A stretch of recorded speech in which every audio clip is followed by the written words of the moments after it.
تید میں مقدس متی کا انجیلی بیان، اس کا 26واں باب اور 36ویں آیت سے 43ویں آیت تک خداوند کے مقدس پاک کلام کی تلاوت کو سنیے۔ 36ویں آیت سے لکھا ہے، اس وقت یسوع ان کے ساتھ گتسمنی نام ایک جگہ میں آیا اور اپنے شاگردوں سے کہا، یہیں بیٹھے رہنا جب تک کہ میں وہاں جا کر دعا کروں۔ اور پطرس اور زبدی کے دونوں بیٹوں کو ساتھ لے کر غمگین اور بے قرار ہونے لگا۔ اس وقت اس نے ان سے کہا، میری جان نہایت غمگین ہے، یہاں تک کہ مرنے کی نوبت پہنچ گئی ہے۔ تم یہاں ٹھہرو اور میرے ساتھ جاگتے رہو۔ پھر ذرا آگے بڑھا اور منہ کے بل گر کر یوں دعا کی، آئے میرے باپ، اگر ہو سکے تو یہ پیالہ مجھ سے ٹل جائے، تو بھی نہ جیسا میں چاہتا ہوں بلکہ جیسا تو چاہتا ہے ویسا ہی ہو۔ پھر شاگردوں کے پاس آ کر ان کو سوتے پایا اور پطرس سے کہا، کیا تم میرے ساتھ ایک گھڑی بھی نہ جاگ سکے؟ جاگو اور دعا کرو تاکہ آزمائش میں نہ پڑو۔ روح تو مستعد ہے مگر جسم کمزور ہے۔ پھر دوبارہ اس نے جا کر یوں دعا کی، آئے میرے باپ، اگر یہ میرے پیے بغیر نہیں ٹل سکتا تو تیری مرضی پوری ہو۔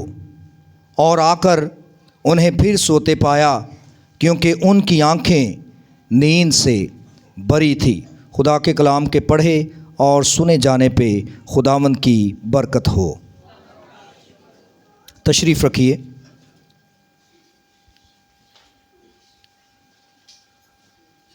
بائبل مقدس کی پہلی 5 کتابوں کا مصنف مقدس موسیٰ ہے،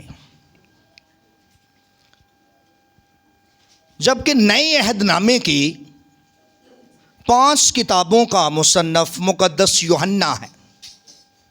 یوحنا کی انجیل، یوحنا کے 3 خطوط اور نئے عہد نامے کی آخری کتاب بک آف ریویلیشن، مکاشفہ کی کتاب۔ بائبل کی پہلی کتاب اور بائبل کی آخری کتاب، ان دونوں کتب میں منطقی طور پر گہرے تعلق کا ہمیں بیان ملتا ہے۔ اگر پیدائش کی کتاب کو دیکھا جائے تو یہ نہ صرف ہمیں توریت کی بنیاد فراہم کرتی ہے بلکہ یہ پرانے عہد نامے کی جو کتب ہیں ان کا تعارف پیش کرتی ہے۔ اور ساتھ ہی پیدائش کی کتاب میں ہمیں ساری چیزوں کی ابتدا، آغاز اور شروعات کا بیان ملتا ہے۔ اس کے نام سے یہ چیز واضح ہو جاتی ہے، براشیت، جینیسس، پیدائش یا تکوین۔ اس میں ہم دیکھتے ہیں کہ ہمیں کائنات کی ابتدا کا بیان ملتا ہے۔ پیدائش پہلا باب پہلی آیت، ابتدا میں خدا نے زمین اور آسمان کو پیدا کیا۔ اس میں ہمیں نسل انسانی کی ابتدا کا بیان ملتا ہے۔ اس کتاب میں ہمیں شادی کی ابتدا کا، گناہ کی ابتدا کا، موت کی ابتدا کا، قتل کی ابتدا کا، یہاں تک کہ اس میں ہمیں شہروں کی ابتدا کا، اس میں ہمیں زبانوں کی ابتدا کا، اقوام کی ابتدا کا اور بنی اسرائیل قوم کی ابتدا کا بیان ملتا ہے۔ لیکن اگر ہم مکاشفہ کی کتاب کا مطالعہ کریں تو مکاشفہ کی کتاب میں ہمیں چیزوں کے خاتمے کا بیان ملتا ہے۔ چیزیں جاتی ہوئی، غائب ہوتی ہوئی، معدوم ہوتی ہوئی دکھائی دیتی ہیں، اور مکاشفہ کی کتاب یہ بیان کرتی ہے کہ پرانا آسمان، پرانی زمین جو ہے وہ ختم ہو جاتی ہے۔ اس کی جگہ نئے آسمان اور نئی زمین کا ہمیں ذکر ملتا ہے۔ مکاشفہ کی کتاب 21واں اور 22واں باب یہ بیان کرتا ہے کہ وہاں پر آنسو نہیں ہوں گے، وہاں پہ آہو نالا نہیں ہوگا، وہاں پہ موت نہیں ہوگی، وہاں پہ لعنت نہیں ہوگی۔ یہاں تک خدا کا پاک کلام یہ بھی بیان کرتا ہے کہ وہاں پر نہ پہاڑ ہوں گے اور نہ ہی وہاں پر ہمیں انسان کی آہو پکار کا بیان ملے گا، بلکہ یہاں تک خدا کا پاک کلام یہ بیان کرتا ہے 22ویں باب کی پہلی 5 آیات کو دیکھیں تو ہمیں ایک دریا کا ذکر ملتا ہے جو تخت کے نیچے سے نکلتا ہے اور وہ آب حیات کا دریا کہلاتا ہے، اور اس کے آر پار ہمیں ایک درخت کا ذکر ملتا ہے جس میں 12 طرح کے پھل لگتے ہیں، اور خداوند کا مقدس پاک کلام یہ بھی بیان کرتا ہے کہ وہاں سورج، وہاں چاند اور وہاں ستارے نہ ہوں گے، اور وہ شہر جو ہے، وہ جگہ جو ہے وہ برا کے چہرے سے روشن ہوگی۔ ان دونوں کتب میں جو منطقی گہرا تعلق پایا جاتا ہے وہ یہ کہ پیدائش کی کتاب میں ہمیں پیراڈائز لاس کا بیان ملتا ہے کہ باغ کے اندر انسان کی گراوٹ کی وجہ سے اسے باہر نکال دیا جاتا ہے، جنت کے چھین جانے کا ذکر ہے، جبکہ مکاشفہ کی کتاب میں ہمیں اسی فردوس کے دوبارہ ملنے کا بیان ملتا ہے کہ اسی جگہ پہ ہمیں درخت کا بھی ذکر ہے، آب حیات کے دریا کا بھی ذکر ہے، اس کے پھلوں کا بھی ذکر ہے، برا اور اس کے لوگوں کا ذکر پایا جاتا ہے۔ باغ عدن اور مکاشفہ کی کتاب میں نیا یروشلم اور اس کے اندر یہ جو ماحول ہے، اس کے درمیان بھی ایک باغ ہے، کیونکہ پیدائش کی کتاب میں زندگی کی ابتدا کا بیان ملتا ہے، لیکن اس کی جو الٹیمیٹ صورت ہے اس کا ہمیں مکاشفہ کی کتاب میں ملتا ہے کہ وہ ابدی زندگی ہے، اٹرنل لائف ہے۔ لیکن یہ ابدی زندگی کیسے حاصل کی جاتی ہے، یہ کیسے مہیا ہوتی ہے، اس کا انتظام کیسے ہوا ہے، میں آپ کی توجہ اس بات پر آج کے پیغام میں لگانا چاہتا ہوں، اور اس کی جو بنیاد ہے میں اس پر آپ کی توجہ لے کر جانا چاہتا ہوں کہ ان دونوں باغات کے درمیان ایک اور باغ ہے جو باغ گتسمنی کے نام سے جانا جاتا ہے، اور آج میں اسی نقطے سے اپنی بات کا آغاز کرنے لگا ہوں کہ what is the significance of garden of Gethsemane. لکھا ہے اس وقت یسوع ان کے ساتھ گتسمنی نام ایک جگہ میں آیا۔ بائبل مقدس میں ناموں کو بڑی اہمیت حاصل ہے، چاہے وہ انسانوں کے ہیں یا وہ جگہوں کے نام ہیں، وہ بے معنی نہیں ہے، بلکہ انسانوں کے یا جگہوں کے ناموں کے اندر ہمیں لوگوں کی بھلائی کا بیان، ہمیں خدا کی صفات کا بیان، ہمیں خدا کی قدرت کا بیان، یہاں تک کہ ان ناموں کے اندر ہمیں حکمت، دانائی اور ثقافت کا بیان ملتا ہے۔ انہی ناموں کے اندر ہمیں مضامین کا بیان ملتا ہے، انہی ناموں کے اندر کوئی نہ کوئی پیغام، کوئی نہ کوئی نبوت، کوئی نہ کوئی بید چھپا ہمیں دکھائی دیتا ہے، اور یہ نام روحانیت سے بھرے ہوئے ہیں۔ انسانوں کے یا جگہوں کے نام ہیں، یہ اسم با مسمہ ہیں کہ جو ان ناموں کی خوبیاں ہیں وہ ان میں پوری ہوتی ہوئی بھی دکھائی دیتے ہیں۔ چند ناموں کا آپ کے سامنے ذکر کرنا چاہتا ہوں۔ بیت لحم، متی 2 باب پہلی آیت سے، بیت لحم کا لفظی مطلب ہے روٹی کا گھر، ہاؤس آف بریڈ۔ یہ وہ جگہ ہے جہاں سے زندگی کی روٹی نکلتی ہے اور جہان کو سیر کرتی ہے۔ ناصرت، مقدس متی کا انجیلی بیان اور اس کا 4 باب اور 23ویں آیت میں اس کا ذکر ملتا ہے، اور ناصرت کا مطلب ہے پودا، جسے حقیر اور ذلیل سمجھا جاتا ہے لیکن وہ بڑھ جاتا ہے۔